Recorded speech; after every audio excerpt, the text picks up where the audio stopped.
Hello, beautiful people. Spiegelman here, and welcome by the 7 Sage of Lily guide, specific for the hero from today.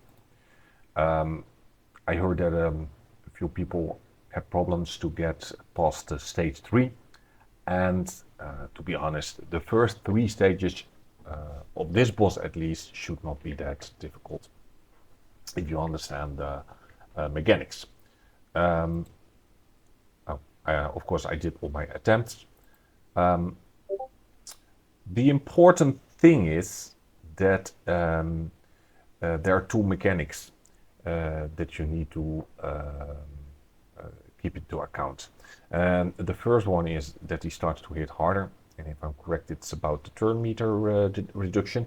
That's basically why you have to put in Lydia as a hero. And for every difficult level, you need a direct damage dealing hero. So for stage 5, you need at least all 5 heroes with the direct damage tag. So what you want is because if you don't have these 5 direct damage dealing heroes, your damage will be hampered because of some kind of shield. What's the name of the shield? Disconcern and unbreakable wall. So you will see that in this test, because I will not put in 5 heroes with direct damage tag, because I going to aim for 3 or 4 heroes, to give an example, to at least get to this level 3 and level 4 stage of the boss. Important is that you get Lydia, because Lydia is needed for the turn meter reduction, and if you give her turn meter reduction, you remove the, I think that it is called here, this buff, charging sweep, or powerful might.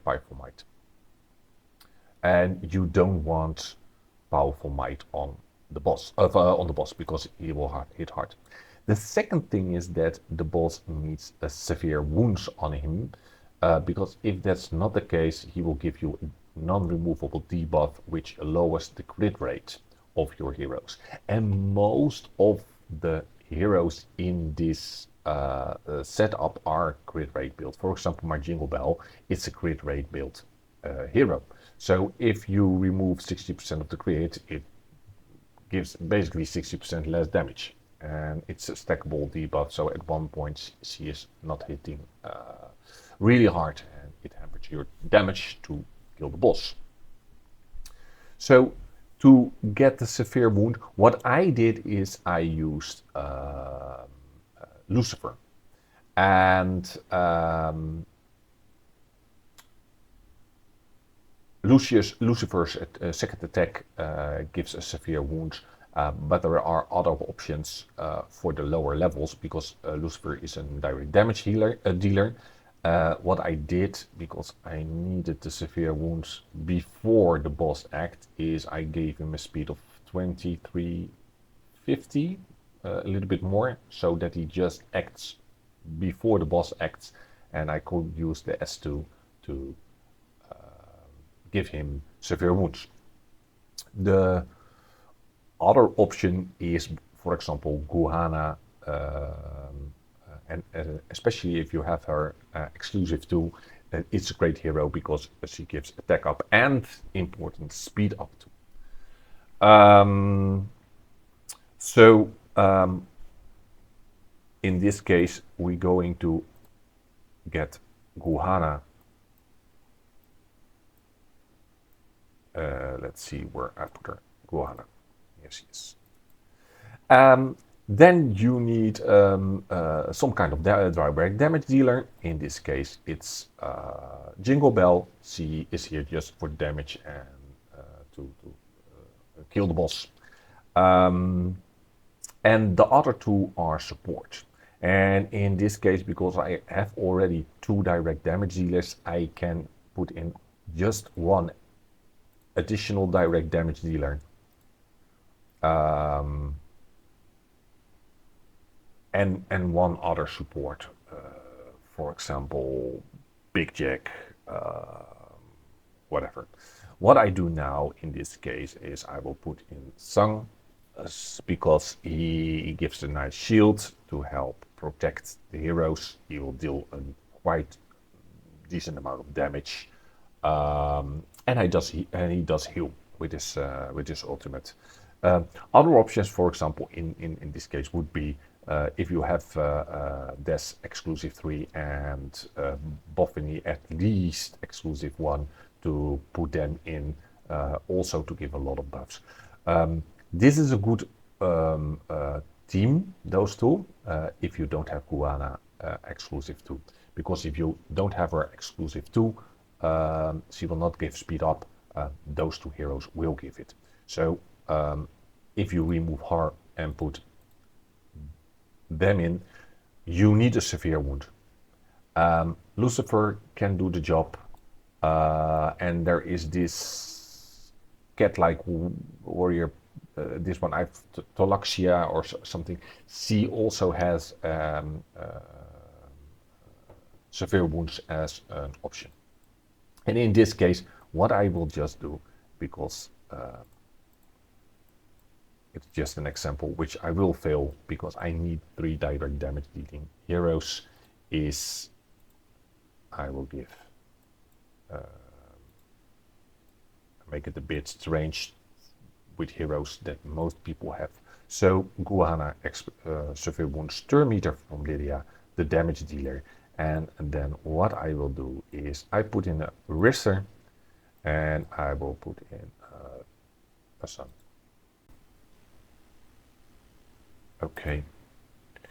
So again, Lydia, you want to use her S2 to let the cooldown reduction be based on the non-basic attacks of your heroes.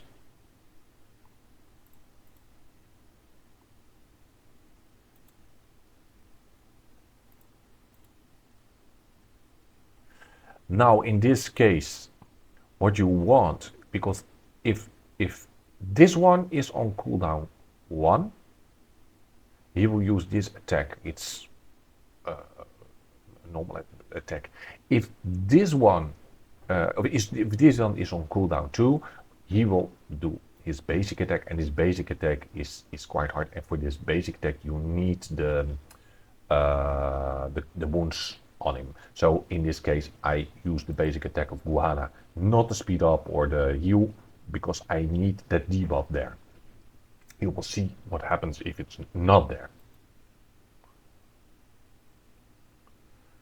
Okay, survived.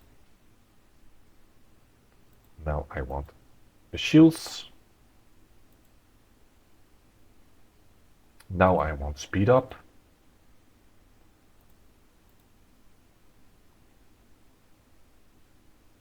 And now you see, because this one was at cooldown 1, he will get the face mask and flamey hair. And if that's the case, you can only remove it, and you need to use Lydia's basic attack.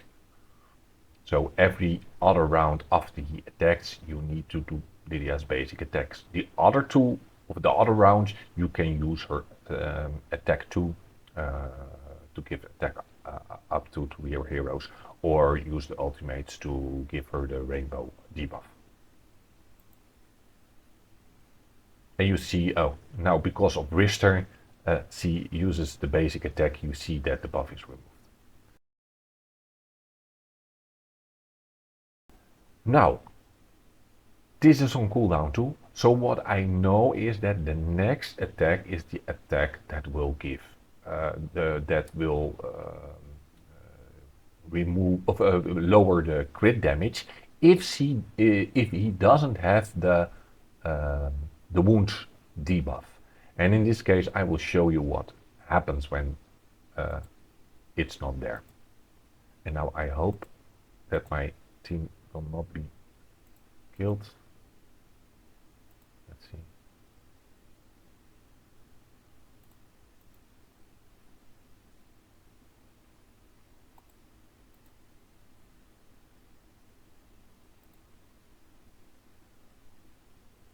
And I don't want the basic attack.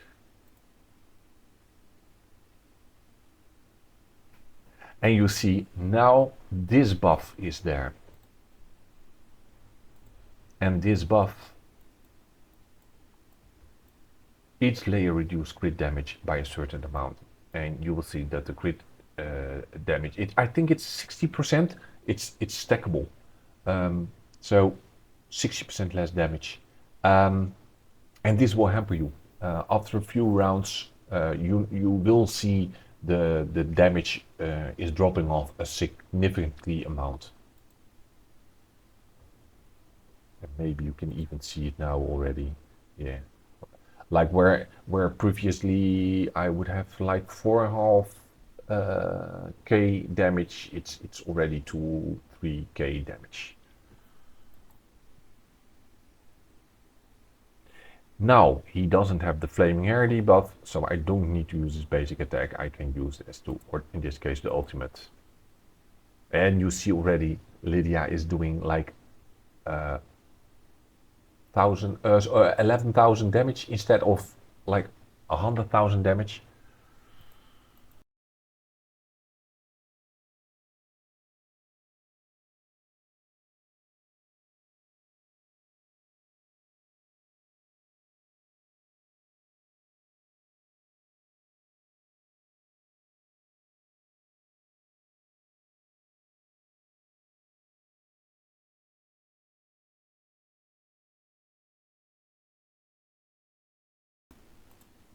That's why, if you look at the damage that I did with this group, it's basically built around survivability.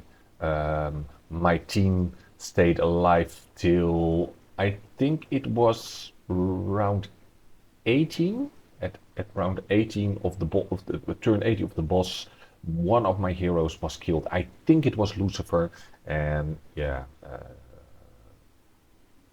that means that you can really deal a lot of turns, a lot of damage, especially with the speed up. And for example, if you take any other team, this team, for example, it's based around dealing a lot of damage in a short amount of time. Try to stay alive as long as possible. This hero, I forgot her name. She also have, I think, the healing debuff, Lydia, there as well. And then it's just pray, put in Beatrix to buff the damage of Jingle Bell. Use Sun for a bit of shielding and a bit of healing to stay alive as long as possible. And the same for the animal that's there. This animal is really great for the healing and the shields and the resurrections. Just to stay alive as long as possible to kill it. For lower levels, don't worry about it. Okay, so I hope this works. And you can at least clear level 3 and maybe give a good shot at level 4. See you all around. Bye bye.